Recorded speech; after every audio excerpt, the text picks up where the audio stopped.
If anyone had told Michael that a day would come in his life when he would be in close communication with dead people, he would never have believed it. And not just that they speak to him and he hears them, they even possess him and use him. Ha! Let me tell you how it happened. Michael never believed in nonsense, not ghosts, village stories, or all those don't go out at night warnings his grandma used to give. What he believed in was logic and results. At just 17, Michael was already that kind of boy that teachers used to give examples. Be like Michael. Why can't you be serious like Michael?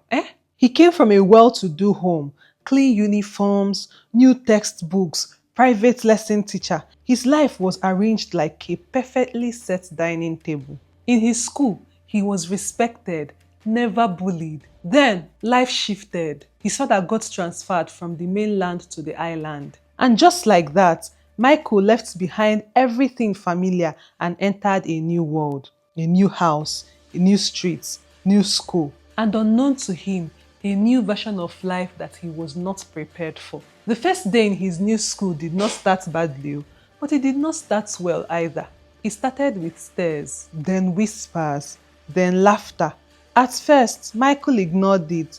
They are just curious, he told himself. But curiosity turned into something else very quickly. It started small, a shove in the corridor, a snide comment, Ajebota, rich boy, fine boy, no get sense. Michael did not understand.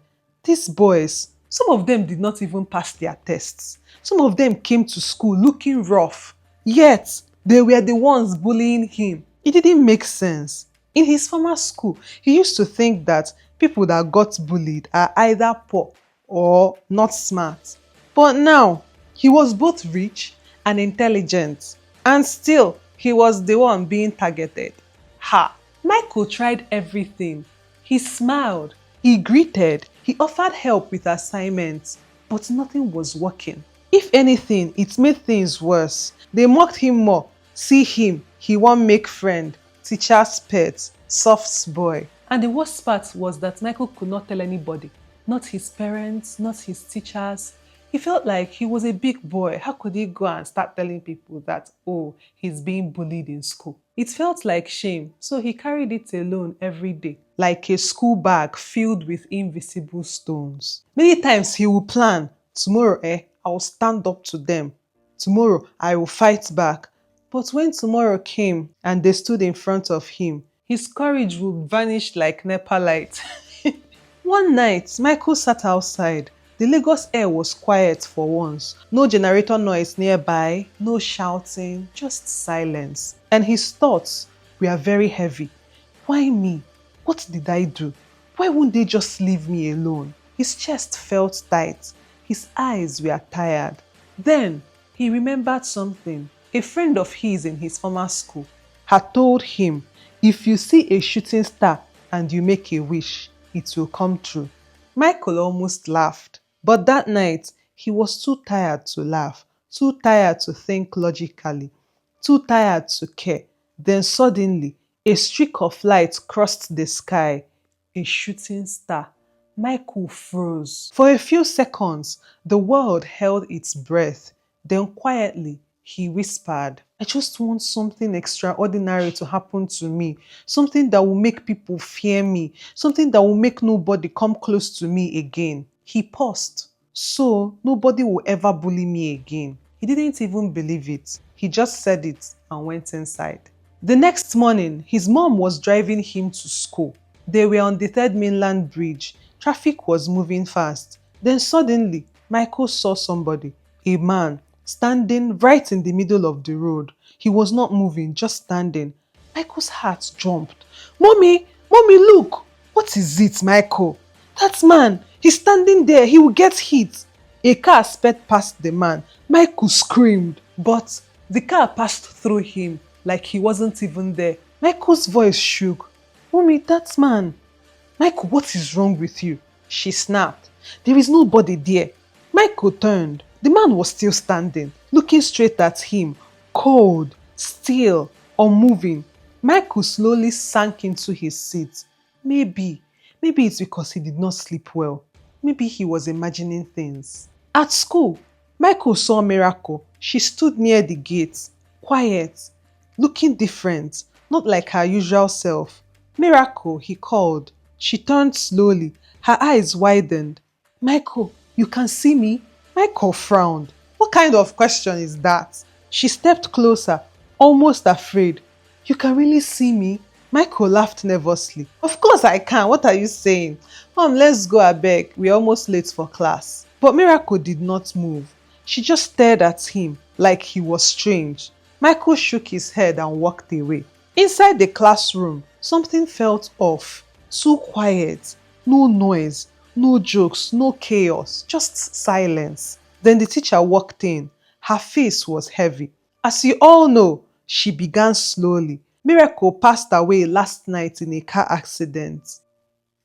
Michael's ears rang. What?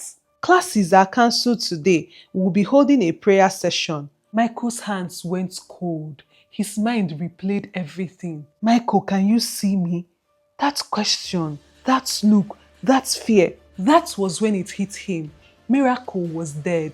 Yet, he was able to see her. The man on the bridge too. Miracle at the gate.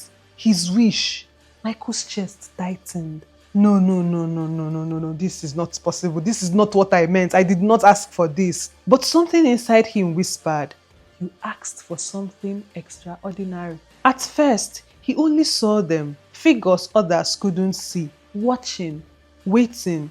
Then it got worse. One afternoon, his bullies surrounded him as usual, pushing him, mocking him.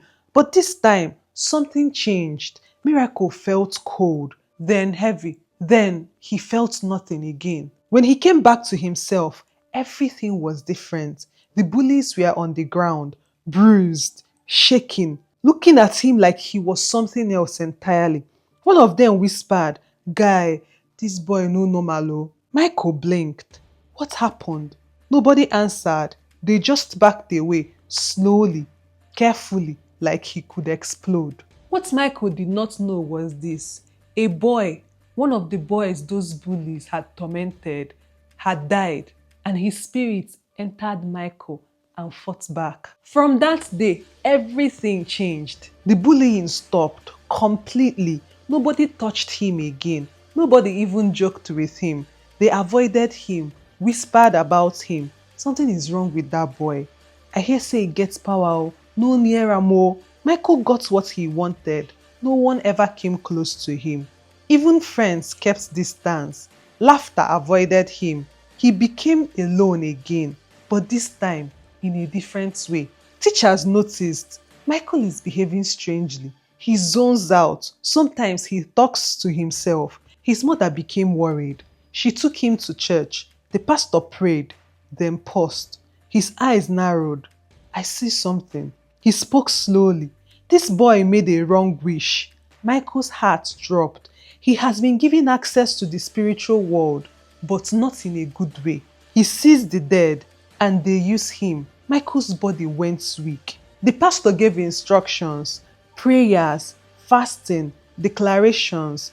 Every day, Michael and his mother prayed, morning, night, again and again and again.